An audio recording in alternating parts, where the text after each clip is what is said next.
Imagine you are standing alone in a vast, silent desert.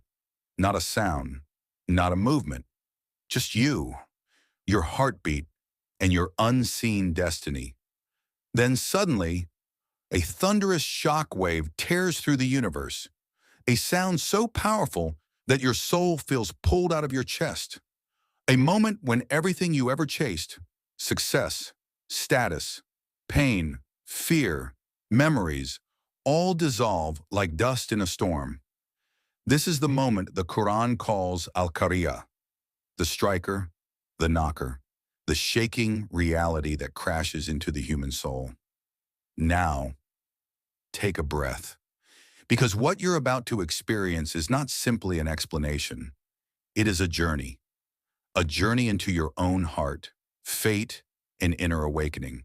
A Sufi reflection that will make you feel alive, fragile, accountable, and deeply connected to your Creator. Let us begin. Verse 1. The striking event. Sufis say this is not only the sound of the final day, it is also the sound that wakes a soul from spiritual sleep. Every human has their own Qariah, a moment when life knocks on the door of the heart. Sometimes it is loss, sometimes love, sometimes a sudden realization that nothing in this world truly belongs to us. The word Qari'ah hits like a hammer, a reminder that every soul will eventually face its truth. The Sufi masters say, "Blessed is the one who lets the knock enter before death, before regrets choke the breath." Verse 2. What is the striking event? This is not a question seeking an answer. This is a question meant to shake the listener. It is Allah asking you, do you even realize what is coming? Can your mind grasp the weight of that moment? In Sufi reflection, this question echoes inside the heart. What will awaken you? What will finally make you return? It is a divine pause, a silence that says, you are not ready, but you must be. Verse 3. And what can make you understand what the striking event is? Even if humans were given unlimited intellect, unlimited imagination, we could still never comprehend that moment. It is beyond thought, beyond reason, beyond the limits of the human mind. Sufis explain this as the unveiling of absolute truth, a moment when illusions collapse, wealth disappears, ego melts, titles vanish. The body that you cared for all your life becomes dust. What remains? Only the soul and its deeds. This verse is meant to pierce through denial and pride. A whisper from the Lord. You cannot imagine this reality, but you were created to prepare for it. Verse 4. On that day, people will be like scattered moths.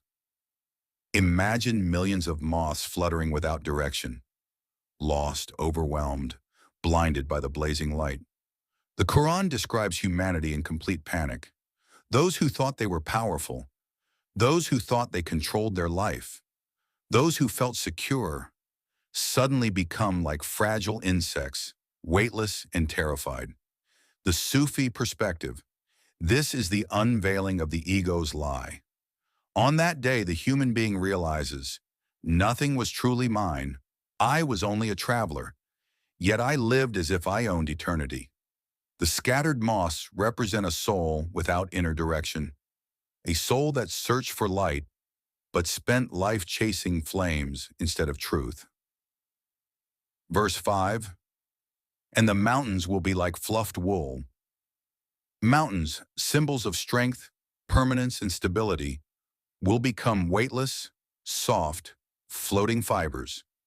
If mountains cannot stand on that day, then what of human pride? The Sufi masters say, Allah is showing you the fragility of everything you relied on. If even mountains lose their form, what chance does arrogance have? What chance does denial have? This verse is the demolition of illusion. The world you trusted dissolves like cotton. So you finally face the world you ignored, the world of the soul. Verse 6. Then as for he whose scales are heavy, heavy with what? Not wealth, not fame, not followers, not achievements, but with sincerity, with hidden deeds, with a heart that broke for Allah, with kindness given silently, with tears shed in repentance, with moments where no one saw you except the one who matters. Sufis teach that the weight of deeds comes from their purity, not their size. A small act done with a sincere heart becomes heavier than mountains. Your real weight is not what the world sees. It is what Allah sees. Verse 7. He will be in a pleasant, satisfied life. This is not just jhana. This is contentment, a state of peace that fills the soul with light. The believer experiences two paradises, one in this world, one in the next. The first paradise is the inner serenity that comes from walking with Allah. The second is the eternal paradise granted by His mercy. Sufis say, the person whose heart is aligned with God tastes comfort even in pain, hope even in crisis, light even in darkness. Such a person does not enter jhana. They have been carrying jhana inside them all along. Verse 8. And as for he whose scales are light, light with what? Light because ego outweighed sincerity. Light because deeds were done for show, not for the Lord. Light because life was spent chasing shadows. Sufis explain, a deed done without intention crushes to dust on the scale. A charity given to impress becomes weightless. A prayer done for people, not Allah, becomes hollow. The tragedy of this verse is not lack of deeds, it is lack of meaning. Verse 9. His refuge will be Hawiyah, a terrifying verse. Hawiyah means a deep abyss, a fall without end. But Sufis add a layer of reflection. A soul that never grounded itself in Allah ends up falling endlessly because it never built a foundation. In dunya, the ego was the home. In akhirah, that home collapses, leaving the soul homeless, lost, descending. This verse is the collapse of false identities. When the masks fall off, only the truth remains. Verse 10. And what can make you understand what it is? For the second time in this surah, Allah asks this piercing question. It signals something beyond imagination, something too overwhelming to describe. The Sufis say this verse is meant to pull the listener into deep humility. You do not know your end, so prepare, return, awaken. Verse 11. It is a blazing, intensely hot fire, searing, overwhelming, unlike any fire known to creation. But even here, Sufi reflection offers not fear alone, but wisdom. This is the fire that burns away arrogance, ego, and rebellion. The fire is not random. It is the consequence of a heart that refused divine light and chose its own desires as a Lord. In this world, Allah sends small tests, little fires, to melt the rust on the heart. Those who soften are purified. Those who resist are hardened. The fire of the hereafter is the ultimate reflection of the fire we carried inside. A final reflection. Surah Al-Qari is short, but it is a thunderclap, a wake-up call, a mirror held up to every human soul. It tells you, one day everything will dissolve. Your fears, your pride, your grudges, your possessions. Only your heart and your deeds will remain. The Sufi masters say, blessed is the one who lets the Qari'ah strike his heart before it strikes the universe. For such a person, awakening comes early, and Allah becomes their refuge before the day when refugees disappear.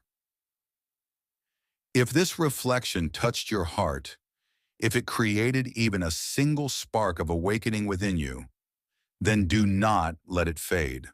Let this be your inner Qari'ah, the knock that changes your life. Share this video so others may awaken too. Leave a comment with the verse that shook you most.